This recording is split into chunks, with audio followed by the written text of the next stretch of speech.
یہ کہانی ہے نور العین کی، ایک ایسی لڑکی جس کا دل ہمیشہ سچائی، پاکیزگی اور اپنے رب کے قریب رہا۔ اس کی زندگی میں بچپن کے وہ لمحے جو اس کے گاؤں میں گزرے ایک خواب جیسے تھے، خالص، بے لوث اور بے فکر۔ مگر پھر وقت بدل گیا، حالات کے باعث نور العین کا خاندان شہر منتقل ہو گیا، اور یوں ہی 4 سال بعد ایک حادثے میں باپ کا بھی انتقال ہو گیا۔ اسی طرح مجبوریوں اور زندگی کی تلخیوں میں 12 سال گزر گئے۔ پھر ایک دن گرمیوں کی چھٹیوں میں نور پہلی بار گاؤں واپس آئی، اس بار بھی ماں کی خواہش پر، جو کہتی تھی کہ کچھ وقت گاؤں کی ہوا میں گزارنا دل کو تازہ کر دیتا ہے۔ نور العین کا بالکل بھی دل نہیں تھا، وہ اب بھی اماں کو چھوڑ کر نہیں آنا چاہتی تھی۔ بہرحال گاؤں آ کر نور کو کافی اچھا لگ رہا تھا۔ پھر ایک دن وہ دوپہر کے وقت تنہا چلتے چلتے کھیتوں کے بیچ سے ہوتے ہوئے اس جگہ پہنچی جہاں وہ اکثر اپنی چچا زاد کے ساتھ جھولا جھولتی تھی، تو اسے بہت حیرت ہوئی کہ آج 12 سال بعد بھی وہ خوبصورت سا درخت ویسا ہی تھا اور جھولا اب بھی وہاں تھا۔ نور اس جھولے پر بیٹھ گئی اور آہستہ آہستہ جھولنا شروع کر دیا۔ بچپن کی یادیں جیسے پھر سے تازہ ہو گئیں، اسے بہت سکون سا محسوس ہوا اور کافی دیر وہ یوں ہی جھولا جھولتی رہی۔ پھر اچانک اسے ایک ننھا سا سفید پھول نظر آیا، بالکل درخت کے تنے کے ساتھ۔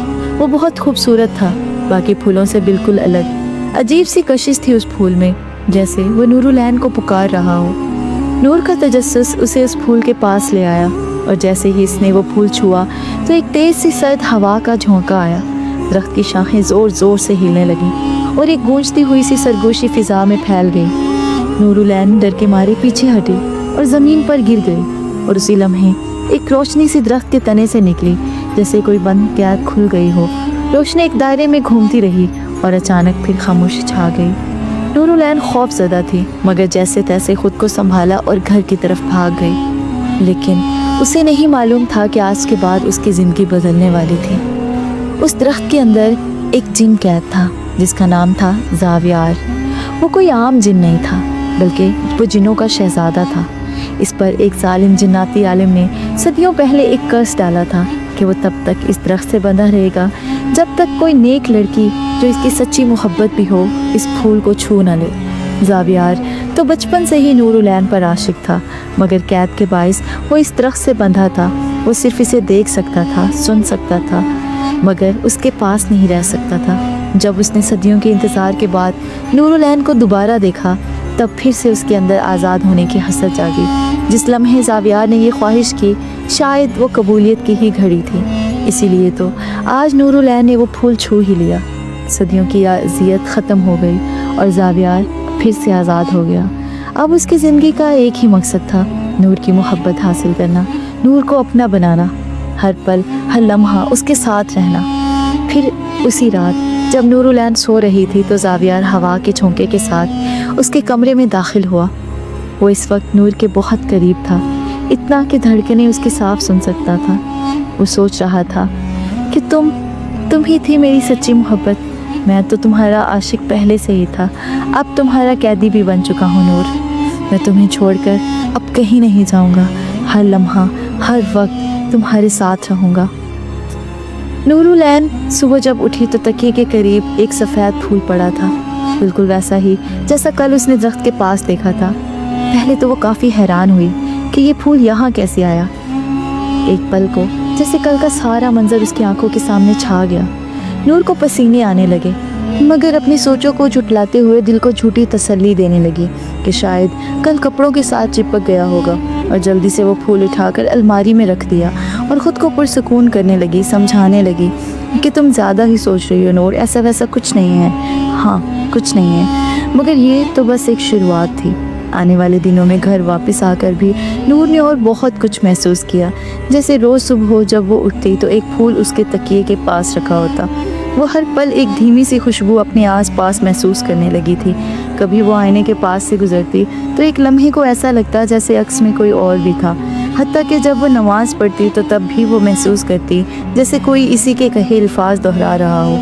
نور العین نے بہت کوشش کی نظر انداز کرنے کی، وہ ڈری ڈری سی سہمی سی رہنے لگی۔ اماں نے بڑی دفعہ پوچھا کہ بات کیا ہے نور، تم اتنی ڈری ہوئی کیوں رہتی ہو، مگر ہر بار نور کوئی بہانہ بنا دیتی۔ وہ اپنی اماں کو یہ سب بتا کر پریشان نہیں کرنا چاہتی تھی۔ وہ جانتی تھی کہ कि अम्मा पहले ही घर के खर्चे और उसकी पढ़ाई को लेकर दिन रात काम करती थी और परेशान रहती थी। मगर फिर एक दिन असर के वक्त नूर सहन में बैठी चाय पी रही थी तो अचानक उसे महसूस हुआ जैसे किसी ने इसके बालों को आहिस्ता से छुआ। वो चौंक कर पीछे मुड़ी, वहाँ कोई नहीं था। वो सहम गई और डर कर अंदर को भागी। तभी लड़खड़ा कर गिरने ही वाली थी कि ज़ावियार ने उसे थाम लिया। अपने आप को इस तरह हवा में झूलते देख नूर डर और हैरत के मिले जुले साथ लिए सीधी हुई और कमरे की तरफ भाग गई। ये पहली बार था कि उसने किसी का लम्स महसूस किया था। अब वो मज़ीद बर्दाश्त नहीं कर सकी और उसी रात उसने अपनी अम्मा को गांव से लेकर अब तक जो भी इसके साथ हुआ सब कुछ बता दिया। अम्मा, मुझे लगता है जैसे हर वक्त मेरे आसपास कोई है। मैं नहीं जानती कि वो क्या है, लेकिन आज मैंने पहली बार ऐसा महसूस किया जैसे उसने मुझे छुआ। अम्मा, पहले मैं खुद को तसल्ली देती रही कि शायद ये सब मेरा वहम है, लेकिन आप ही बताएं, इतना सब कुछ भला वहम कैसे हो सकता है? ये क्या हो रहा है मेरे साथ? ये कहते कहते वो रोने लगी।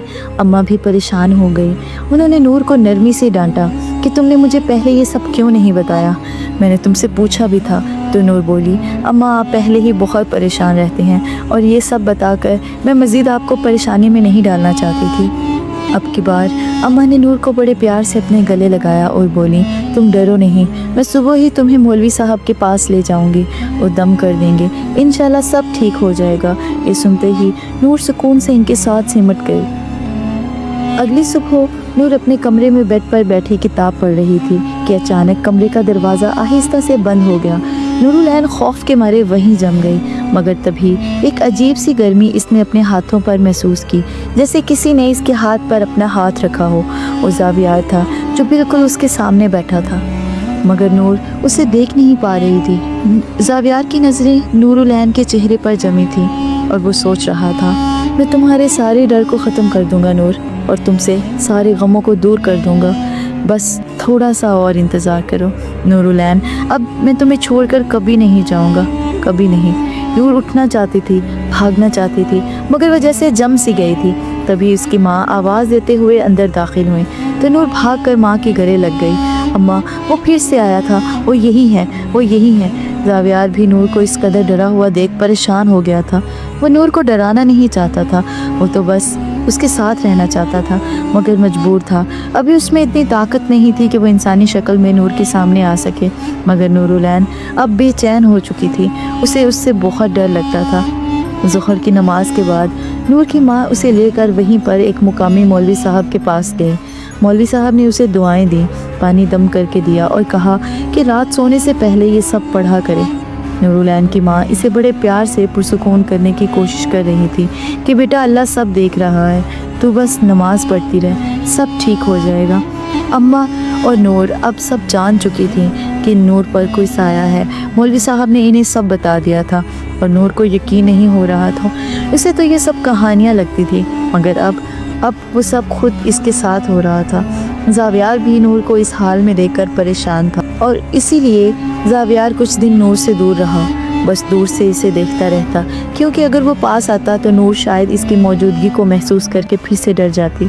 कई दिनों से नूर को इसके होने का एहसास नहीं हुआ था, इसी वजह से वो काफ़ी हद तक पुरसुकून थी। मगर ज़ावियार ज़्यादा देर नूर से दूर नहीं रह सका और फिर एक सुबह नूर हस्बे मामूल फजर की नमाज़ पढ़ने के बाद जाए नमाज पर बैठी दुआएं मांग रही थी। या अल्लाह, मेरा दिल बहुत बेचैन है, ये क्या हो रहा है मेरे साथ? मैंने ये तो नहीं चाहा था। अल्लाह मियाँ, मैंने तो हर लड़के की तरह आपसे परियों की कहानी मांगी थी कि मेरी ज़िंदगी में भी कोई ऐसा आए जो मेरे तमाम दुखों का मदावा कर सके। मेरे पास भी कोई हो जो बिना कहे मेरी हर बात समझे, जो बगैर किसी शर्त के मेरे साथ हो, मगर वो एक इंसान हो। शायद ये कहना भूल गई थी। वो शिकवे करती चली जा रही थी, दिल बोझल था और ज़ुबान पर बस एक ही फरियाद, या अल्लाह, ये जो कुछ भी है इसे मुझसे दूर कर दे। मैं अपनी तमाम दुआएं वापस लेती हूँ, मगर मुझे इस मुश्किल से निकलने में मेरी मदद फरमा। तभी कमरे में फिर से वही खुशबू फैलने लगी, ऐसी महक जैसे पुराने फूलों की या किसी जंगल की नमी की। नूर घबरा गई, वो भागकर कमरे से बाहर जाने लगी तो ज़ावियार ने दरवाज़ा बंद कर दिया। नूर पागलों की तरह दरवाज़ा ज़ोर ज़ोर से खटखटाने लगी। तभी पीछे से एक दिलकश सी आवाज़ गूंजी, डरो मत नूर, मैं तुम्हें कुछ नहीं कहूँगा। ये सुनते ही वो एक पल को रुकी, नूर का दिल इतनी ज़ोर से धड़का कि जैसे फट कर बाहर आ जाएगा। नूर बस वहाँ से निकलना चाहती थी किसी भी तरह, इसीलिए इस आवाज़ को अनसुना करे वो फिर से दरवाज़ा खोलने की कोशिश करती रही और अम्मा को आवाज़ें देती रही। नूर के इस रवैये से ज़ावियार को बहुत तकलीफ़ हो रही थी और अब उसे गुस्सा आने लगा था। ज़ावियार की आवाज़ फिर से गूंजी, मगर इस बार लहजा ज़रा सख्त और भारी था। नूर, आखिर इतना क्यों डरती हो तुम मुझसे? क्या मैंने तुम्हें कभी कुछ कहा, कोई नुकसान पहुंचाया? तो फिर क्यों? मेरा यहाँ तुम्हारे पास होना तुम्हें क्यों डराता है? ज़ावियार शायद भूल चुका था कि नूर उसे नहीं जानती थी और उसे देख भी नहीं सकती थी, सिर्फ उसकी मौजूदगी को महसूस कर सकती थी और ये सब उसे डराने के लिए काफ़ी था। वो अब नूर के पीछे इसके बेहद करीब खड़ा था, इतना कि नूर को इसकी सांसें अपने वजूद पर गिरती महसूस हो रही थी। ज़ावियार इसके खौफ को महसूस कर सकता था, मगर अब इसे कोई परवाह नहीं थी। ज़ावियार ने नूर के कान के पास आकर सरगोशी की, मैंने बरसों से तुम्हारा इंतज़ार किया है नूर, और अब तुम जो मर्ज़ी कर लो, जितने मर्ज़ी वजीफ़े पढ़ो, मैं तुम्हें छोड़कर कभी नहीं जाऊँगा, कहीं नहीं जाऊँगा। मगर नूर सहमी सी दरवाजे के पास खड़ी रोए जा रही थी। ज़ावियार को इस पर फिर से तरस आ गया और इसे पुरसुकून करने के लिए वहाँ से चला गया। नूर वहीं दरवाजे के पास ज़मीन पर बैठ गई और बहुत रोई। दोपहर हो गई थी। अभी तक नूर अपने कमरे से बाहर नहीं निकली थी। इसने कभी ऐसे नहीं किया था। वो तो सुबह सवेरे ही उठ जाया करती थी। यही सोचकर अम्मा परेशान होती नूर के कमरे में आई। नूर उसी तरह दरवाजे के पास ज़मीन पर बैठी थी। जाने कितने घंटे बीत चुके थे। इसकी आंखें सूजी हुई थी और दिल डरा हुआ था। इसकी हालत देखकर तो अम्मा भी डर गई। इसके हाथ कांप रहे थे। नूर कांपती हुई आवाज़ के साथ अम्मा को कहने लगी, वो फिर से आया था अम्मा, और आज तो मैंने उसकी आवाज़ भी सुनी। मैं क्या करूं अम्मा, मैं क्या करूं? इसने कहा वो मेरा पीछा कभी नहीं छोड़ेगा। अम्मा कुछ समझ नहीं पा रही थी कि वो क्या करें। वो तो बाबू वगैरह पर भी यकीन नहीं रखती थी, मगर वो अपनी बेटी को इस हाल में भी नहीं देख सकती थी। अम्मा ने जैसे तैसे करके नूर को पुरसुकून किया और सुला दिया, मगर खुद उसे देखकर सोचे जा रही थी, कितनी मासूम है मेरी बच्ची, इतनी नेक, इतनी परहेजगार, मगर फिर भी कितनी अजियतें हैं मेरी बच्ची के नसीब में। या अल्लाह, तो मेरी बच्ची के लिए आसानियाँ पैदा फरमा, इसकी झोली खुशियों से भर दे, आमीन। नूर को डर की वजह से बुखार हो गया था और उसकी माँ उसे पट्टियाँ किए जा रही थी, मगर नूर का बुखार उतरने का नाम नहीं ले रहा था। नूर नींद बेहोशी में थी। ज़ावियार अब भी उसके पास था, मगर अब नूर उसकी मौजूदगी को महसूस करने के काबिल नहीं थी। ज़ावियार को अब ये समझ आ चुका था कि नूर जब तक उसे देख ना ले, इसका ये डर कभी ख़त्म नहीं होगा। इसीलिए अब ज़ावियार को अपनी ताकत बहाल करनी थी। एक दफ़ा वो नूर के सामने आना चाहता था और इसके लिए इसे कुछ देर नूर से दूर होना होगा। यही सोचकर वो अपनी दुनिया में वापस चला गया। तकरीबन 2 महीने गुजर गए। नूर की ज़िंदगी फिर से पहले जैसी हो गई थी। वो फिर से यूनिवर्सिटी जाने लगी थी। नूर को लगा जैसे गम के बादल छट गए। अम्मा भी नूर के चेहरे पर इत्मीनान सा देखकर पुरसुकून थी। तो क्या ज़ावियार वापस आएगा? क्या नूर उसे कभी देख पाएगी? और अगर देख भी लिया तो क्या उससे डरना छोड़ देगी या दिल हार बैठेगी? आप क्या सोचते हैं? अपनी राय कमेंट में ज़रूर बताएं। और अगर इस दास्तान का आप अगला हिस्सा देखना चाहते हैं तो इस वीडियो को लाइक और मेरे चैनल को सब्सक्राइब कर लें, क्योंकि कहानी अभी ख़त्म नहीं हुई। असल खेल तो अब शुरू होगा।